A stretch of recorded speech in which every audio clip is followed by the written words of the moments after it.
Greetings, TheWarOwl greets you, and welcome to another Matchmaking Academy, where you are the star for all the wrong reasons. But don't worry, we're going to figure out what those reasons are and help you improve at Counter-Strike Global Offensive. This time, our demo is sent in by Box Recon. He's a Gold Nova Master. That's here. And check it out, guys. 15 points. Match point.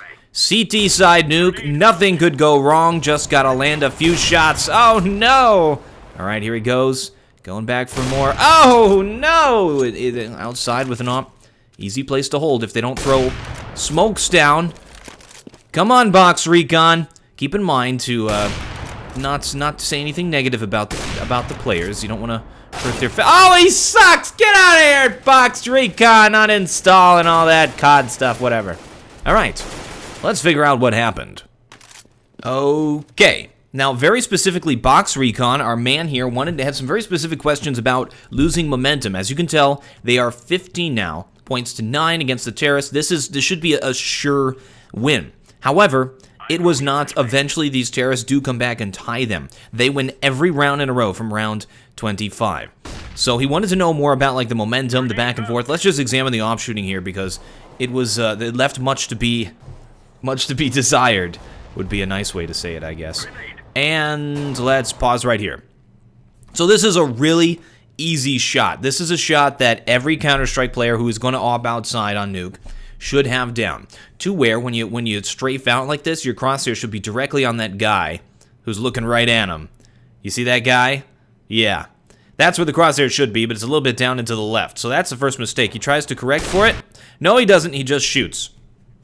Also notice he shot while he was moving a little bit as well, so I don't even know if that was an accurate shot, but at the same time, it's just a matter of understanding the angles of the map so that you know when you strafe out, you know exactly what the picture is going to look like when you strafe out so that the crosshair is directly where you want it to be. As you saw, Box Recon didn't actually correct his, or micro-correct the crosshair at all. He just shot where it was, and it was way off. So let's watch the rest of the shots and see how it went. Keep in mind, though, the demo, it's not going to be the same as it is in-game, so there could be some differences there as well. Okay, so that time he's got it in the right spot. Check it out. And tries to correct for it, but he might have started moving backwards as soon as he shot. Also notice the enemy did duck, which is very unfortunate. Never go for headshots with the op. Always go for body shots. Even if an enemy ducks, you're probably going to kill him. Moves over to T-Red. Or CT Red, not a bad idea. Of course, once again, see where the crosshair is? Way out of position. You should memorize, like, you should know what the bad guys, what exactly the image is going to look like before you strafe out of the corner and have that crosshair in a position to where all you got to do is just click the button and you win. And that is something I think that our friend here, Box Recon, as well as everybody who plays this game at every skill level needs to work on. Alright, so let's hop over to what he was talking about the whole momentum thing. Alright, so, I mean, the questions he asked were about how to hold ramp on Nuke, but he never actually played ramp, so I don't know what the heck he was talking about. Come on, people. What are you thinking? But ever, I found this little gem, and this could be a good opportunity to explain some stuff. I think a lot of people need to know how to do this. So watch this. He's playing upper, playing rafters, knows there's a guy in hut now because he heard the guy shooting. His teammate saw him as well, so watch this. And, oh, there he is. Hey. Hey, there he is. There's his foot. There's his foot. For the love of all that is good in wallbang, take him out. You can shoot the guy through the aluminum. Please do that. That would have been a very easy kill. All you have to do is calculate. So, okay, if that's his foot, then if a little bit up and to the left there is going to be his face. And just shoot him through the hut. This is something that, this is like Counter-Strike, man. That's what it's all about. You got to use that game sense. Figure out where people are. When you're given a gem like some guy's foot hanging out there, you should have been able to pick up that frag. So that's just a little lesson for everybody. Just if you see like the aluminum here and things that look like you could be able to wall bang them, chances are you can. So go for the shot. Okay, so yeah, the main thing he was talking about was the momentum. And there's not really any good footage of it, so I'm just going to chat about it on this round. When you get behind, when the enemy starts to come back, it's a little bit frustrating. It's just, most of this is just a mental game, where you are that close to victory, you only have to win one round, you think to yourself, oh, okay, we can take one round, we can go for a save to make sure we get enough money for the next round. And slowly, over time, more and more, you see your rounds dwindling away, closer to tying it up or to losing. And this is actually something we saw a lot in this last tournament from the professional players. When you get ahead, then all of a sudden you just can't close it out. You just can't seal the deal. You just can't win. And again, it's all just a mental thing. The other team finds some kind. You also have to think, like, the other team is going through the same kind of stuff you are. They're behind. They're like, all right, guys, we got to do it. And if they have the right attitude, they can definitely put on the pressure. But it's just a matter of staying calm, staying cool, not letting it slip through your fingers, staying in the game. When you get ahead, it's very easy to feel a little bit secure, a little bit overconfident, and at the same time nervous that you're going to let it all slip away when you're that close to victory, and it's just like, oh my, it is time. And check this out, Box Recon actually did a nice job here, except for the guy standing right behind him. Check your corners. Again, though, he did a nice job there. I think that was the round he was talking about. We were saying, like, how to retake lower in a clutch situation. Well, you did a good job, Box Recon. We can't really fault you on anything there. I mean, checking that one corner, that's just one little mistake. You killed 3 guys or whatever. I'm not interested in I'm not interested in when people do well. I really am not. I'm interested in when people do bad so we can look at it, figure out what went wrong, and figure out how to improve.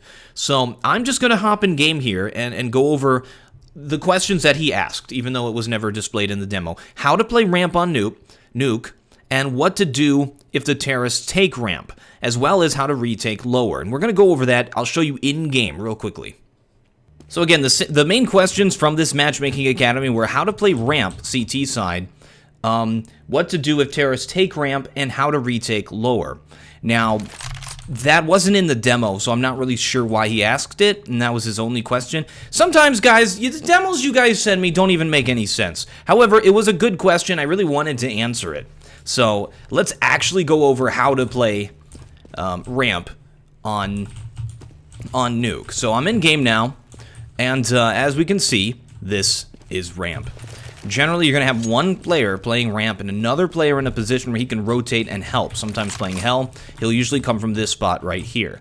However, if you're the solo player playing ramp, smokes is a godsend. So one of your other players, the support player, should throw the first smoke. There's a number of ways you can throw it, but a good way to throw it is like right there, so that it blocks off far into here. And that way, if the terrorists try to push through the smoke, they'll sort of come out in a daze right here, and you'll be able to pick them easily as the smoke thing fades. So you see how that, as that smoke part fades, you can just set up like right here, or anywhere, any of the positions. As they come out of the smoke, easily pick them off. So if they push through smoke, you're going to take it. Generally, the reason I say the support player throws the smoke and then the player playing this position throws another one is that after that smoke clears, you don't want that other guy to rotate down and help. Then you can re-smoke it whenever you want. And the idea is to keep this position smoked as long as possible into the round, either to force the terrorists to push it or to just prevent them from taking it all together. You don't want the terrorists to move in here, and actually, as a terrorist, it is very easy. Let me repeat that. It's very easy to pick ramp. And you're coming through here. If there's no smoke, there's a bunch of spots that you can look. It's kind of something that a lot of players focus on, sort of are specialized in, is doing these kind of entry frags, checking all the spots. And they can also throw a number of pop flashes in here. They can throw their own smoke. So you always need to keep it smoked off so that that doesn't happen. And if the terrorists try to push through the smoke, you're going to win. Now, what are the different places you can set up? One of the most common spots we see players set up is right here. I'm not a fan of this spot, and they peek it like this. I'm not a fan of peeking it either. I think you should wait till those terrorists try to push it. And the reason I'm not, I mean, they try to do like sprays like that, like pre-shots, is because what happens if the terrorists try to push you? You're stuck. How are you going to get over that railing? You got to be like, ugh, and you leave yourself exposed for that period of time.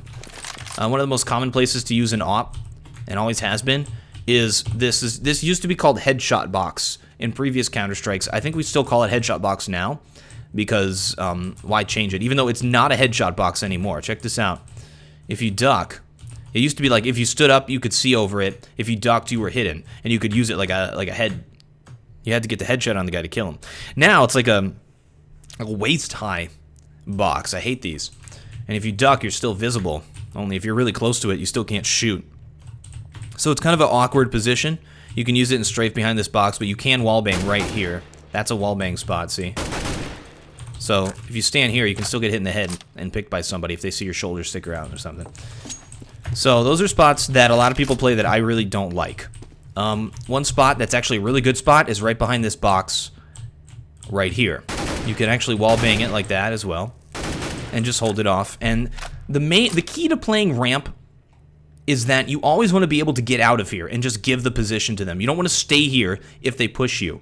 It's nice to just like pick a player off and then get out, run downstairs. So I like positions where you can just let them have ramp, because giving them ramp is not a bad thing. It's like giving banana or giving apartments on Inferno. It's just a position. And they get that positional advantage from taking it, but again, they got to go through you first. And if you're able to pick a player and run away, you got a huge advantage there. So this position right here is good because, again, you can just rotate back here. And position behind this box. This is a very common spot. You can sit right here and duck, and then when they come out, very easily pick them off. And it's a headshot position. Your head will be visible here once you stand up, and it's a place a lot of players, when they come around the corner, will be looking at. They'll be checking, because you can be above that box too.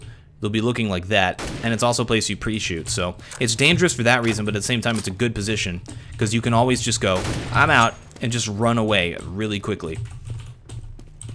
And another position is just to play it on the ramp here. Look at this. See how quickly you can just run away? That's great.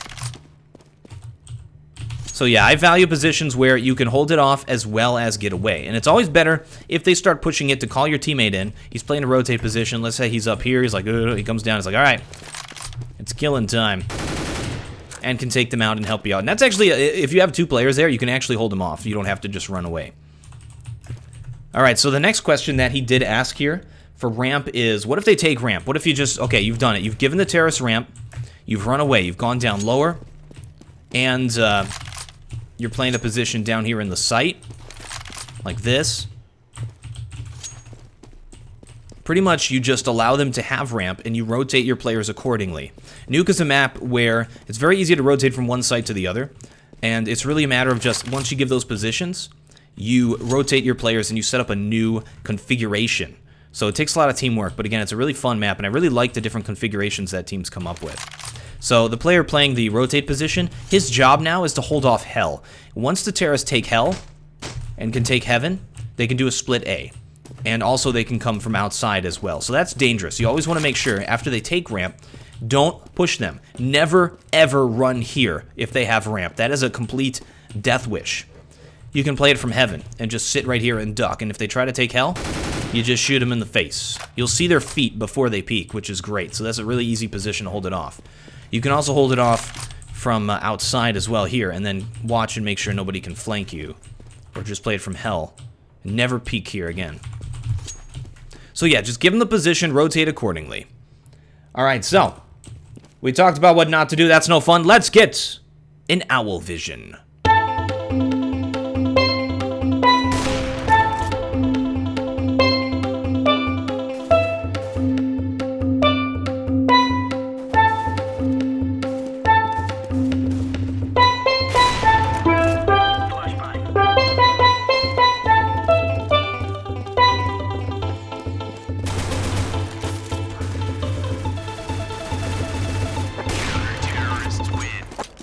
I'm TheWarOwl, and I still have no closer.